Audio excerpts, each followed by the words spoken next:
Bonsoir à toutes et à tous, je suis ravi d'être en votre compagnie en ce dimanche 10 décembre. Voici le sommaire de ce journal. La célèbre course de Noël s'est déroulée ce dimanche matin. Plus de 1500 sportifs se sont retrouvés pour arpenter à pied les 10 km de course. Nous reviendrons sur le Giro des Natales et notamment son aspect solidaire.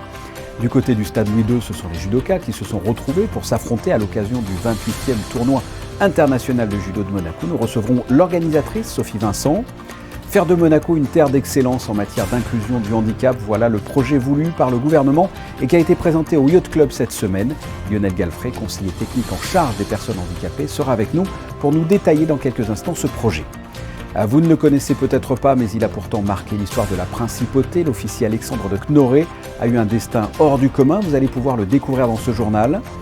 Une incroyable exposition d'œuvres de Pablo Picasso est à retrouver à la Galerie Moretti Fine Art. C'est une sorte de vue d'ensemble de la carrière de l'artiste. 32 pièces sont ainsi à découvrir jusqu'au 22 décembre. Et puis nous terminerons ce journal par votre chronique Ceux qui font Monaco, avec cette fois un passage du côté de la pâtisserie Riviera. C'est le rendez-vous de fin d'année en principauté pour les amateurs de course à pied. Au Giro des Natales a rassemblé plus de 1500 participants sur la ligne de départ ce dimanche. Cette édition était historique puisque c'est la première fois que des athlètes transplantés ont pu participer à un événement sportif à Monaco. Explication de Yannick Debever sur des images de Lionel Bernardi. Au Giro des Natales, c'est la course à pied la plus populaire de Monaco. Pour cette 28e édition, plus de 1500 personnes ont récupéré leur dossard pour courir les 10 km à travers la principauté. Et parmi eux, des athlètes transplantés adultes et enfants. C'est la toute première fois que des personnes greffées peuvent participer à un événement sportif en principauté. Pour moi, ça ressemble beaucoup, quoi. Ça veut dire qu'on peut courir justement après la greffe. Et on est venu pour remercier les familles des donneurs, et grâce à eux, on peut courir, quoi. Et vraiment, vu que c'est une première à Monaco, c'est vraiment un honneur d'être invité justement par l'association MLD. Et c'est vraiment un plaisir de venir ici. Monaco Liver Disorder et Transform se sont donc associés pour faire de cette course de Noël monégasque une édition historique. Mais dans le domaine associatif, ce n'étaient pas les seuls puisque l'ASM Joëlette était également présente pour faire courir des pilotes en situation de handicap. La Joëlette, c'est un outil de transport qui nous permet de véhiculer des personnes en situation de handicap physique ou psychique. Ça nous permet de transporter des adultes comme des enfants.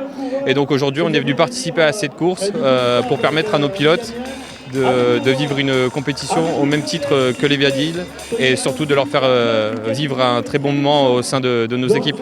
Le vainqueur du 10 km a couru en 31 minutes 15 et 12 minutes plus tard, Lionel, bénéficiaire d'une greffe de foie en 2016, passait la ligne d'arrivée. Un peu fatigué, bon, super cool, super parcours, 2 petites montées bien dures. Et sinon, j'ai pris du plaisir, c'était vraiment super sympa, quoi. Grand courage à tous les transplantés ou en attente de greffe. On peut faire plein de choses, donc ne désespérez pas et prenez soin de vous. Ce Giro des Natales historique était une fois de plus un énorme succès populaire et beaucoup se sont déjà donné rendez-vous l'année prochaine. Et toujours dans le domaine sportif, quelques résultats ce week-end. Tout d'abord en basket, la Roca Team l'a emporté cet après-midi face au Portel à l'extérieur, 74-67. Monaco reste leader du championnat de France et se déplacera en Turquie pour affronter le Fenerbahçe en Euroleague ce vendredi. En foot, une victoire également, et là aussi à l'extérieur. Pour la 15e journée de Ligue 1, la SMFC s'est imposée face à Rennes, 2-1, grâce notamment au portier monégasque qui a su arrêter l'attaque rennoise et qui n'a laissé rentrer dans ses filets qu'un pénalty. Monaco reste 3e au classement, à 2 points du dauphin niçois qui l'a emporté 2-1 face à Reims. Prochaine rencontre des Monégasques au Louis II, vendredi 21h, face à une équipe lyonnaise en grande difficulté en ce moment. En bobsleigh, à La Plagne, se jouait ce week-end la Coupe du Monde. Eh bien, en bob à 2, Boris Vian a terminé 13e sur 19 participants pour sa première Coupe du Monde de la saison en tant que pilote. À noter quand même qu'il réalise avec Antoine Rioux la 2e meilleure poussée de la compétition. Autre actu sportive du week-end importante. Depuis près de 3 décennies maintenant, Monaco accueille de grands judokas au moins une fois par an à l'occasion d'un grand tournoi. Et nous sommes avec l'organisatrice Sophie Vincent. Bonsoir. Bonsoir Fabien. Vous êtes la présidente de la Fédération monégasque de judo et ce dimanche s'est tenu le 28e tournoi international de judo de Monaco au stade Louis II. Parlez-moi de ce tournoi du niveau. Ce n'est pas n'importe qui peut y participer. Oui, tout à fait. Alors c'est un tournoi international, donc avec vraiment des sélections par les fédérations présentes. On a un très beau niveau chaque année, et encore particulièrement cette année, puisqu'on est toujours dans la course à la sélection pour les Jeux Olympiques. Donc de nombreuses équipes ont des candidats aux Jeux Olympiques en leur sein, et donc c'est un bon niveau avec de très beaux combats. Et il doit y avoir une certaine émulation, j'imagine, parce qu'on est proche des JO, là c'est cet été, effectivement. On le sent particulièrement cette année. Les judokas ont besoin de faire des points, de se montrer auprès des sélectionneurs, des équipes nationales, de se montrer auprès de leurs entraîneurs. Certains ne sont pas encore sélectionnés, donc oui, bien sûr, il y a un effet Jeux Olympiques aussi sur ce plateau cette année. Quelles sont les équipes, les compétiteurs présents ? Alors on a le Japon, on a une équipe japonaise, on a une équipe ukrainienne, on a une équipe italienne, on a une équipe de Monaco, qui n'a pas démérité d'ailleurs. Et puis on a des sélections françaises, l'INSEP par exemple qui est présent, France Judo, etc. Du point de vue des affrontements, comment ça se déroule ? Parce que c'est une compétition par équipe, hein, c'est ça ? C'est tout à fait une compétition par équipe, par poule également, donc ce qui garantit à chaque équipe de faire au moins 4 combats, 4 rencontres. Et à l'issue des poules, les 4 meilleurs sortent et on passe aux demi-finales. C'est un tournoi qui a évolué avec le temps, parce que je vois qu'on en est quand même à la 28e édition. Tout à fait. 28e édition, sachant qu'il y a eu 2 éditions blanches pour cause de Covid. Donc effectivement, 28e édition, c'est un tournoi qui a beaucoup grandi depuis ses débuts, qui a acquis une très belle renommée internationalement auprès des fédérations internationales, qui fait partie du calendrier international de l'European Judo Association maintenant. Donc petit à petit, il a acquis une belle renommée, une belle réputation. Et chaque année, désormais, on a un très belle sélection. Et c'est un tournoi qui, depuis des années, est un hommage également à votre papa, Gérard Bertrand. C'est important, j'imagine, pour vous de reprendre le flambeau ? Alors c'est particulièrement important, bien sûr, pour moi, mais pas que, puisque le judo à Monaco, c'est une famille. Et c'est ce qui aide d'ailleurs dans les moments difficiles. Donc on a tous à cœur de faire en sorte que ce tournoi perdure d'abord et puis continue de grandir par mémoire effectivement par rapport à mon père. Et sachez donc que nous reviendrons plus largement dans l'édition de lundi sur la compétition en elle-même. Sophie Vincent, merci d'avoir répondu à nos questions. Vous. Merci Fabien. En bref, sachez que Pierre Frolat, ancien recordman du monde d'apnée, organise des stages de perfectionnement de 2 à 4 jours en apnée profonde. Si vous êtes intéressé pour découvrir les secrets de la plongée, vous pouvez réserver vos places par mail à stagepierrefrolat@monaco.mc. Je vous l'ai dit en titre, le gouvernement a présenté son plan national pour favoriser l'inclusion des personnes handicapées. Ce projet baptisé Handipact Monaco est mené par Lionel Galfré. Julia Vial s'est entretenue avec lui. Bonsoir. Merci beaucoup d'être présent sur Monaco Info. Alors parlez-nous finalement concrètement de ce projet qui vient tout juste d'être présenté au Yacht Club de Monaco et qui doit améliorer l'inclusion des personnes en situation de handicap. Concrètement, ce projet il a pour ambition d'arriver à l'inclusion de tous les handicaps en principauté. Et l'objectif, c'est que Monaco soit prêt dans quelques années, que chacun de nous soit prêt à accueillir des personnes en situation de handicap, à accueillir, à former, à éduquer, à soigner, à employer des personnes en situation de handicap. C'est ça tout l'objet du plan, avec des mesures très concrètes qui vont être mises en œuvre rapidement et en concertation avec les associations et l'ensemble de la société monégasque. La politique nationale pour l'inclusion des personnes en situation de handicap concerne 9 domaines bien précis d'action, c'est ça ? Absolument, 9 domaines bien précis d'action. Il faut bien qu'on se rende compte que la situation des personnes qui souffrent de handicap concerne tous les éléments de leur vie, de leur naissance à leur disparition. Le fait de vivre implique qu'on puisse fréquenter des commerces, qu'on puisse travailler, qu'on puisse se former, qu'on puisse apprendre, qu'on puisse se soigner. Et l'ensemble de ces thématiques est importante à aborder et c'est à l'ensemble de ces thématiques sur lesquelles il faut travailler ensemble. Plus d'inclusion en principauté, c'était une vraie nécessité malgré l'énorme travail des associations et du gouvernement finalement tout au long de l'année ? Absolument, c'est ce que je disais, beaucoup de choses sont faites en principauté. On a une base solide qui est rendue possible grâce à l'action du gouvernement et des associations depuis des années. Aujourd'hui, il faut passer à l'étape 2. Et l'étape 2, c'est que l'ensemble de la société prenne conscience de ce qu'est le handicap et que chacun à son niveau, nous avons quelque chose à faire pour être prêt demain et pour arriver à avoir une société la plus inclusive possible. Pour être très concret, peut-on parler de quelques grands projets majeurs qui sont en cours? Je pense notamment au foyer de vie qui doit être créé, je crois, dans le quartier Platy. Oui, absolument. Il y a tous ces projets qui sont en cours, qui consistent à se doter de structures qui seront capables d'accueillir les personnes en situation de handicap. Mais il y a aussi d'autres projets que nous pouvons lancer rapidement, qui concernent l'accessibilité des commerces, qui concernent la carte de priorité aux personnes handicapées dont on a parlé, des choses très concrètes qui peuvent aider dès demain, dans leur quotidien, les personnes en situation de handicap. Et ça, c'est faisable. C'est vrai que voilà, on parle un petit peu d'infrastructure, mais l'inclusion, c'est aussi la vie professionnelle, la vie sociale. Comment comptez-vous vous y prendre pour un petit peu rendre plus accessibles des domaines de vie qui sont tout de même très importants pour ces personnes en situation de handicap? Alors, c'est tout l'enjeu de l'inclusion, c'est de penser, dès le début des projets, au fait qu'on va pouvoir être confronté à des personnes en situation de handicap, c'est-à-dire tout simplement penser à elles.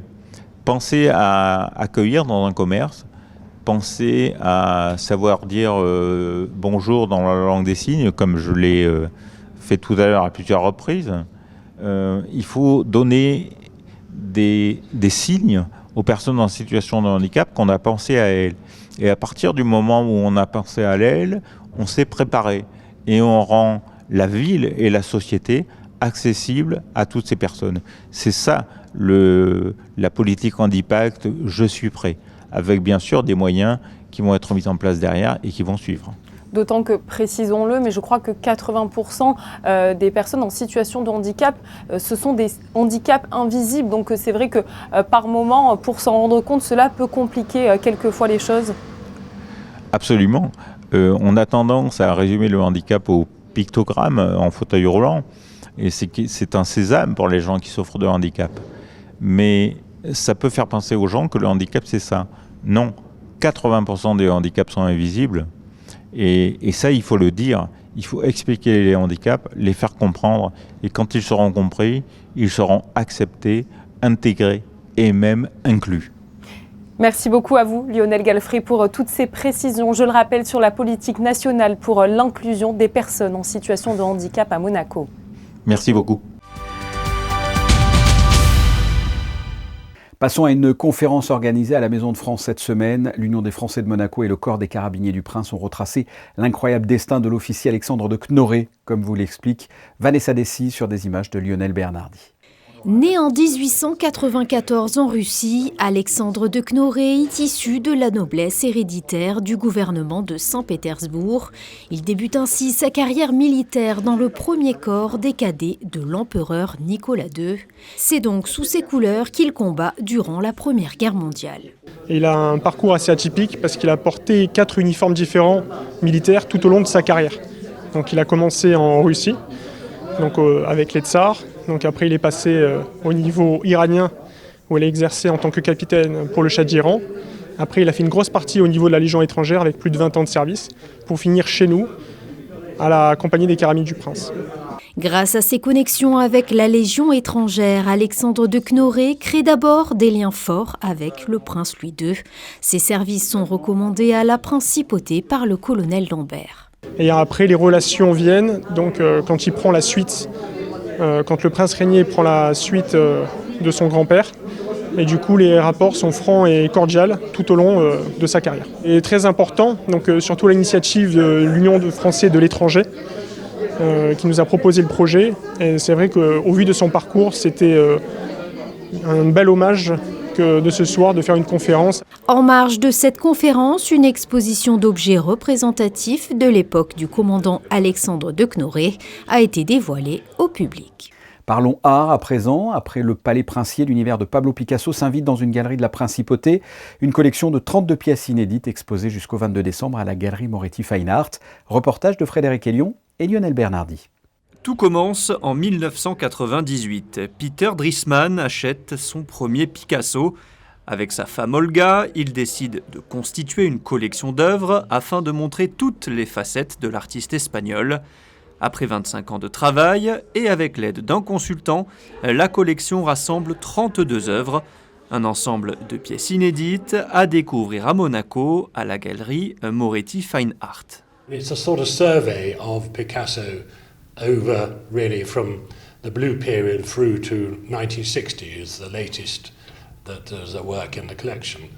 And it's been a fascinating experience working together, but trying to select things that show different characteristics of Picasso from the different moments of his life, but also looking for quality and looking for value. Sono installato a Monaco dal 2017, io penso che Monaco oggi sia una realtà molto importante per l'arte e per il mercato dell'arte. Ho questa galleria a Londra, questa collaborazione con Ward Moretti e mi sembrava un'occasione straordinaria quella di poter portare tutte queste opere di questa collezione di Picasso in questa città. Œuvres sur papier, céramique, sculpture, ces 32 pièces sont à découvrir jusqu'au 22 décembre.